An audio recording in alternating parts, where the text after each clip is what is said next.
साहेब सतनाम। प्यारे मित्रों, आज बुद्धि पे मैं कुछ क्षण आपके सामने अपने विचार को भाषित करने जा रहा हूँ। सभी लोग बुद्धि की तो बात यूँ ही करते हैं कि फला की बुद्धि भ्रष्ट हो गई है, फला व्यक्ति बुद्धि से बड़ा तेज है और जो भी सोच लेता है उसको कर लेता है। करना अपना जद्दोजहद है, न करना कर्म के प्रति ये ढिलाई है। लेकिन सवाल इस बात का है कि हम बुद्धि का एहसास कैसे होता है, क्योंकि वाह जगत में जो भी हम कार्य करते हैं वो बुद्धि के द्वारा जजमेंट करने के बाद, फैसला लेने के बाद ही तो कर पाते हैं। चाहे अभ्यंतर जगत में हम करें तो भी बुद्धि के द्वारा हम जजमेंट लेते हैं और विवेक अवस्था से प्रेरित करके अपने साहित्य, अपने विचार और अपने अंदर जो संवेदना है उसे समाज के अंदर हम प्रकाशित करते हैं। तो आइए देखते हैं कि बुद्धि क्या है। आज बुद्धि के विषय को लेकर के ही लोग बड़े बड़े अर्थशास्त्री बने हुए हैं। जिसकी बुद्धि विलक्षण है वो बड़े बड़े वैज्ञानिक अनुसंधान करता हुए हैं। मंद बुद्धि का क्या भरोसा, वो तो किसी तरह जी लेता है, कड़ी मेहनत करके जी लेता है।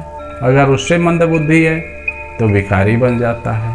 अगर उससे मंद बुद्धि है तो अपने पहनावा का, खाने का, पीने का, नहाने का, अपनी क्रियाओं को भी भूल जाता है। अपनी क्रियाओं तक भी वो सीमित नहीं रह पाता। तो बुद्धि की कुछ ऐसी विशेषताएं हैं और बुद्धि के ऊपर हम थोड़ा सा प्रकाश डालते हैं कि बुद्धि क्या है, बुद्धि का एहसास कैसे होता है। ये तो इंद्रियों का एक जाल है, तंत्र जगत है हमारे शरीर में, जो आदि अनंत से चली आ रही है। जब से इस धरती पे मानव पैदा हुआ है तब से ये तंत्र जगत का निर्माण है, सृजन है प्रकृति के द्वारा आपके शरीर में। लेकिन इस तंत्र के विषय में हर व्यक्ति नहीं जानता, क्योंकि कभी जानने की कोशिश नहीं करता। तंत्र तो पूरी शरीर में आच्छादित है लेकिन बड़ा अनभिज्ञ है। कुछ लोग तंत्र के विषय में जानते हैं, संत महापुरुष इसका प्रयोग करते हैं। एक सामान्य व्यक्ति अपने जीवन में इस विषय पर कभी चिंतन नहीं कर पाता और स्वयं में अवगत नहीं हो पाता है, इसलिए हमेशा बुद्धि से परेशान रहता है। तो ये तंत्र जगत जो है, उस तंत्र जगत में एक बुद्धि भी जगत है जो इंद्रिय होता है। और सारे संसार के अंदर जो वाह जगत में आप देख रहे हैं, थोड़ी देर के लिए अगर मान लिया जाए कि बुद्धि को बंद कर दिया जाए तो आपके अंदर जितनी भी तंत्र जगत की संवेदनशीलता है वो संवेदनशीलता तक ही सीमित रह जाएगा। और बुद्धि अगर फेल हो गई है, भ्रष्ट हो गई है, तो आप कुछ भी नहीं कर सकते। अभ्यंतर जगत का कार्य हो, चाहे वाह जगत का कार्य हो, चाहे संसार में कोई भी कार्य हो, तुम नहीं कर सकते हो। इसलिए ये इंद्रिय जगत है, तो इसका संबंध जो है सारे तंत्रों से होता है। सारे तंत्र इससे इकट्ठा हैं, सटे हुए हैं, केंद्रित हैं और दोनों भावों के बीच में बुद्धि स्थापित होती है।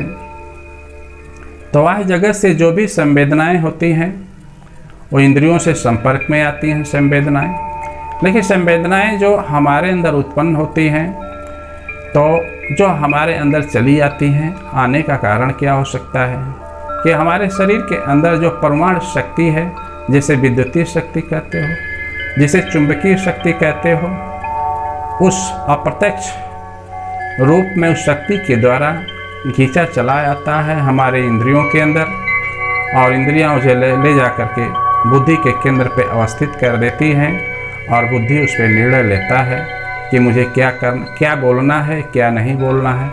इस जगत का, इस शारीरिक जगत का बड़ा सूक्ष्म परिवर्तन है।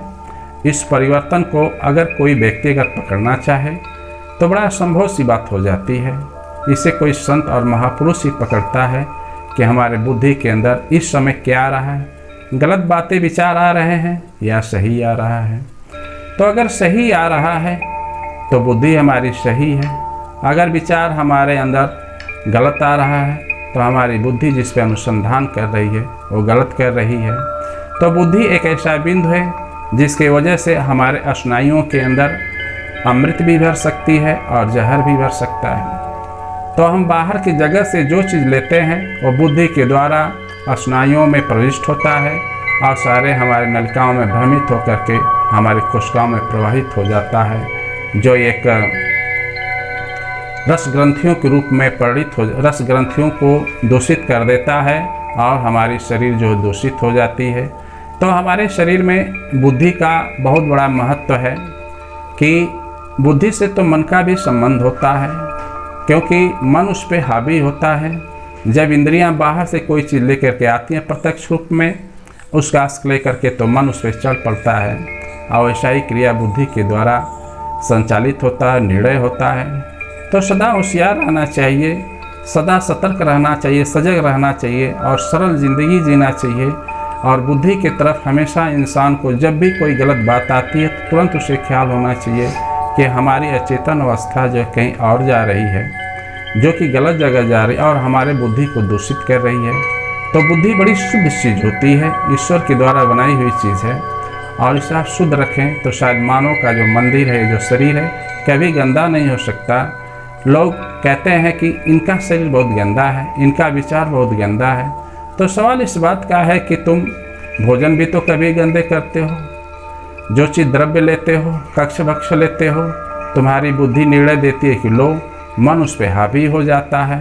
तो थोड़ा सा मन को रोको और बुद्धि के अंदर तुम्हारे जो निर्णय चल रहा है, क्रिया चल रही है, प्रतिक्रिया चल रही है, तो उसके ऊपर थोड़ा सा चिंतन करो, विचार करो कि हमारी बुद्धि है और बुद्धि के द्वारा ही हमारे शारीरिक मंदिर साफ सुथरा रह सकता है और हम इस आगे के अपने साहित्य का और अपने दर्शन का निर्माण कर सकते हैं। नहीं तो जिसकी जीवन का साहित्य और दर्शन गंदा होता है वो बिल्कुल पशु के समान होता है, जिसे नर पशु कहा जाता है। खाता तो भी है, सोता तो भी है, पीता तो भी है, लेकिन एक मानवीय पद्धति से हट करके अपना जीवन जीता है, जिसे नर पशु कहा जाता है। उसका बोलना बैठना भी वैसे ही समाज में होता है, क्योंकि बुद्धि उसकी भ्रष्ट हो जाती है। तो बुद्धि को सदा आप एक अच्छे आलोक में पालिए, प्रकाश में पालिए, एक अच्छे विचार में पालिए, उसे एक अच्छा साहित्य दीजिए सोचने के लिए, अनुसंधान करने के लिए। बुद्धि सर्वोपरि है, बुद्धि के द्वारा ही संसार में आप किसी काम को करते हैं। अगर बुद्धि भ्रष्ट हो गई तो आप किसी भी कार्य को नहीं कर सकते। इसलिए आपके मानव के जीवन में एक बुद्धि एक ऐसी इंद्रिय है जिस पे खड़ा होकर के संसार के किसी भी चीज़ का निर्माण किया जा सकता है। अगर बुद्धि नहीं है तो निर्माण नहीं हो सकता। अगर बुद्धि को और सुपर बनाना, बेहतरीन बनाना है, बुद्धि को प्रबल बनाना है, तो आपको अपने अभ्यंतर जगत में थोड़ा सा झांकना होगा, जिसे विवेक कहते हैं। इसे विवेक से थोड़ा सा इसका संबंध जब स्थापित कर देते हैं, जैसे मैं आपको उदाहरण के लिए स्वामी विवेकानंद की तरफ लेकर के चलते हैं। अपने अतीत में कुछ सिमेटे हुए हैं जो हम लोग के सामने कुछ प्रस्तुति दिए थे, आज उसे थोड़ा सा मैं आपके सामने प्रदर्शित कर देना चाहता हूँ। एक बार लाइब्रेरी में अपने प्रिय मित्र को भेजे, भ्रमण पे कहीं गए थे, कहें कि लाओ जरा पुस्तक पढ़ लें। हो गया, स्वामी विवेकानंद जी पुस्तक पढ़ करके दोपहर तक वापस कर दिए। बड़ा तेज़ पढ़ते थे और जो पढ़ते थे उन्हें उनकी स्मृतियाँ बड़ी तेज़ थी, उन्हें याद हो जाता था। दूसरी लाइब्रेरी से जब किताब लाया, स्वामी जी उसे भी पढ़ करके पूरा शाम तक वापस कर दिए। लाइब्रेरियन ने कहा कि पढ़ने के लिए ले जाते हो या पन्ना उलटने के लिए ले जाते हो, मैं तुम्हें किताब अब नहीं दूंगा। स्वामी जी से आकर के उनका शिष्य बोला कि स्वामी जी वो किताब नहीं देगा। स्वामी जी ने कहा ऐसी क्या बात है? वो कह रहा पन्ना पलटने के लिए ले जाते हो, देखने के लिए सिर्फ किताब ले जाते हो कि पढ़ने के लिए ले जाते हो? स्वामी जी ने कहा ठीक है मैं चलता हूँ, उसके सवालों का जवाब देता हूँ, क्यों नहीं देगा? स्वामी जी कहे किताब आपने क्यों नहीं दिया? तो उसने लाइब्रेरियन ने कहा कि सिर्फ एक पन्ना पलटने के लिए नहीं है, पढ़ने के लिए है। तो स्वामी जी ने कहा कि पूछो कहाँ से पूछते हो, मैं उसका जवाब दे दूंगा। वो जिस पन्ने से उठा करके पूछा, जिस पृष्ठ से पूछा, स्वामी जी ने वैसा ही जवाब दिया कि ये इबारत इस पृष्ठ पे, इस जगह पे लिखी हुई है। वो दंग रह गया। तो कहने का मतलब कि स्वामी जी की बुद्धि इतनी विलक्षण क्यों थी, प्रतिभावान क्यों थी? तो उनकी बुद्धि जो थी सिद्ध बुद्धि थी, बिल्कुल ध्यान सिद्धि थी उनके पास। और ध्यान सिद्धि का मतलब होता है कि बुद्धि को बिल्कुल शांत कर देना, शारीरिक अवस्था को बिल्कुल शांत होकर के किसी कार्य को करना, तभी आप उस विषय में पारंगत हो सकते हैं। तो अपने बुद्धि को वो विवेक अवस्था से हमेशा वो जो है कि अवस्थित किए रहते थे। एक ऐसी अनुभूति होती है कि जो बुद्धि को हमेशा लगता है कि विवेक स्वरूप हो गई है। तो विवेक जो ईश्वरी पिंड होता है आपके शरीर के अंदर, जो कि पढ़ने के बाद वो स्वतः बुद्धि से उसका तादात्म्य होने के नाते आप जब कोई चेतना लाते हैं तो ऑटोमेटिक आपके बुद्धि में आता है और मुखार बिंदु से उभाषित होने लगता है शब्द बन करके। तो बुद्धि की एक विलक्षण अवस्था होती है। तो आप लोग बुद्धि को शुद्ध रखिए और प्रबुद्ध बनिए, पंडित बनिए, बहुत बड़े ज्ञानी बनिए, बहुत बड़े शास्त्री बनिए।